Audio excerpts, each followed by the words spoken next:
Okay, so magandang araw muli mga grade 9. So nandito na tayo solving problem So Mrs. Reyna is planning to fence her vacant lot for a parking space and the desired length of the lot is 6 meters longer than its width. What will be the possible dimensions of the rectangular parking space if it is should be less than 40 square meters? So binigyan na sa atin yung drawing. So, dito binigyan na sa atin drawing, kaya lang ito ay inequality. So, magkakaroon tayo ng dalawang case na dito. So, solve na muna natin. So, ito na, area. So, sabi ay area should be less than 40 square meter. So, area should be less than 40 square meter. And then, ang area natin is length times width, di ba? So, na ito yung ating length.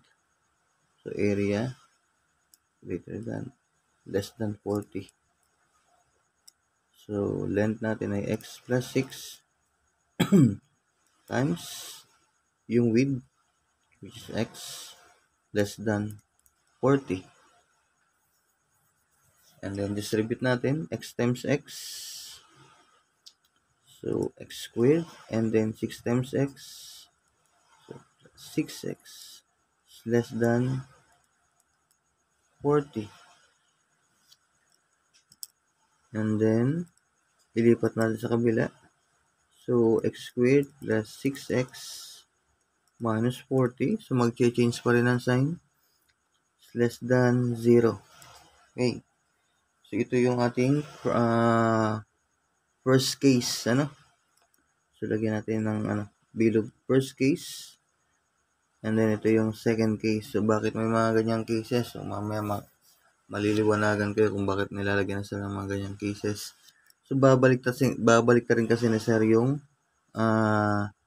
inequality. So, gagawin ko na sir na x squared plus 6x minus 40 is greater than 0. So, mas malaki sa 0 na. So, bakit mas malaki na sa 0?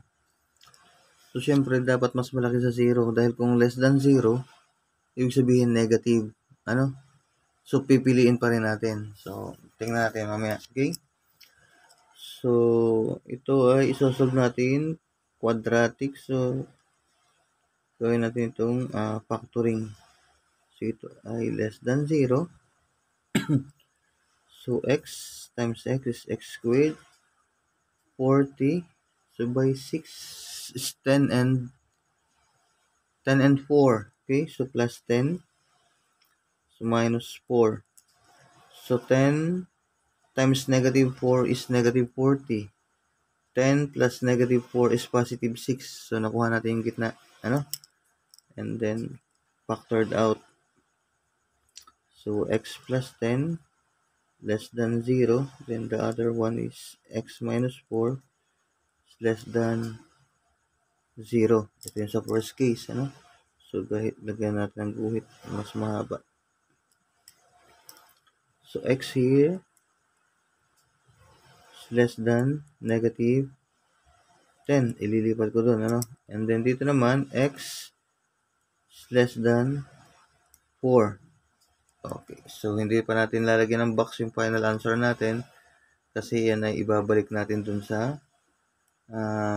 dito. So, titingnan natin kung less than 40 talaga siya. Okay. And then, dito naman, so, ganun pa rin ang pagkaka-factored out, x plus 10 times x minus 4. Kaya lang ito ay greater than, greater than 0. And then, solve natin yung x plus 10 greater than 0. Then, the other one, x minus 4 greater than 0. So, x here is greater than negative 10. Then, the other one is x is greater than, ililipat, positive 4. Okay? So, bakit hindi pa nilalagyan ng box ni sir? So, balikan natin yung area daw natin. So na ito yun. Kuha natin yung equation. So, solve natin. So, kung greater than 10, so ano-ano ba yung mga number na greater than negative 10? Greater than negative 10 is negative 9. Tama ba? So, negative 9. Squared daw natin. Negative 9. Quantity squared. So, ilan yan? 81. Di ba? So, 81. And then plus 6 times. Ang ginamit natin negative 9. So, minus. So, 6 times negative 9 is 54. Tama? Okay, so 54. And then, sorry.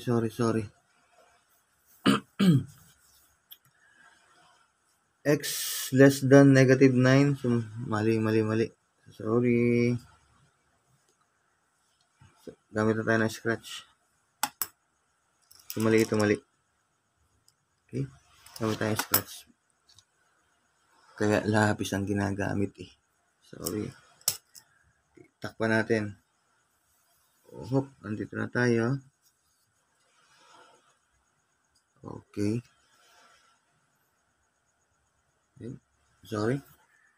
So, x less than negative 10 is negative 11. Gagamit natin. Less than nga pala, negative nga pala, no? Okay. So, negative 11, quantity squared, plus 6 times negative 11. So, yan daw dapat ay less than 40. Kasi yun ang ating area. So, less than 40. Check natin ito. To check lang naman ito. So, ibig sabihin ito ay 121 minus 6 times negative 11 is 66. So, yan baga ay less than 40. So, subtract natin. 121 minus 66. 121 minus 66. So, carry 1. 5. So, 5. So, 55. Ang 55 ba ay less than 40? So, hindi. Mas malaki kasi ang 55. So, ibig sabihin ito ay hindi na kasama. So, ito ay not. So, mali yan. Hindi na ito kasama sa pamimilian natin. Ito. Okay? So, next, ito naman. X is less than 4. So, kung less than 4, so yung mga number na ay 3. So, 3. Positive 3. Less than 4 eh. Okay. 3 squared plus 6 times 3. Yun yung x is less than 40. Okay. Sorry, nawala sa camera naman. Less than 40. So, ito ay 3 squared is 9 plus 18 less than 40. Okay, next. So, 9 plus 18 is 27.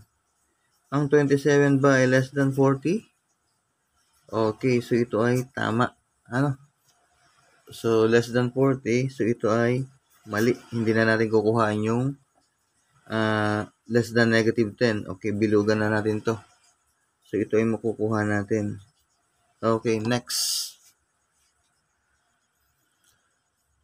So, dito naman, sa second case natin, again, greater than 10. So, yun yung kanina. Ginamit ko, greater than negative 10 is negative 9. So, tingnan natin. So, negative 9, quantity squared, plus 6 times negative 9. Dito naman ay greater than So, greater than 40. So, check natin. So, ito ay 81 minus 6 times negative 9 is negative 54. Greater than 40 daw ba yan? So, subtract natin. 81 minus 54.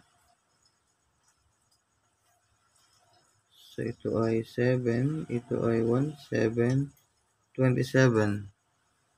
So, ang 27 ba ay greater than 40?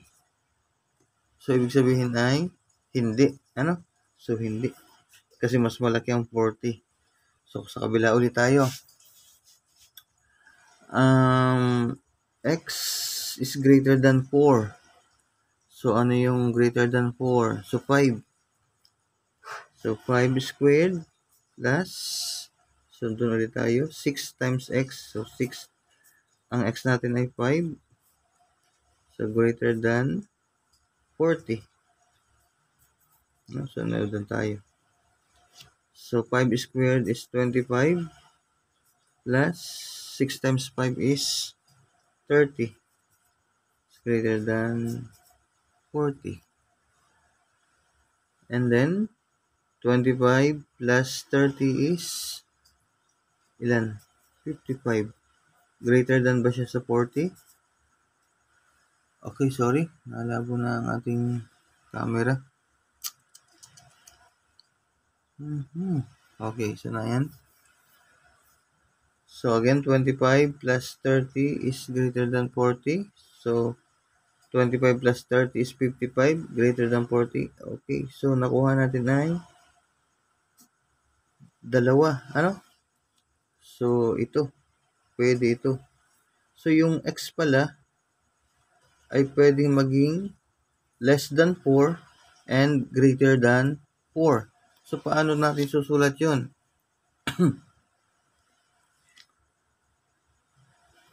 So, paano natin isusulat? So, x. So, dito natin yung the value of x ay magiging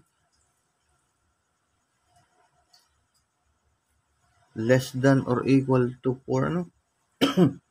So, pwede natin siyang gawing isulat na greater than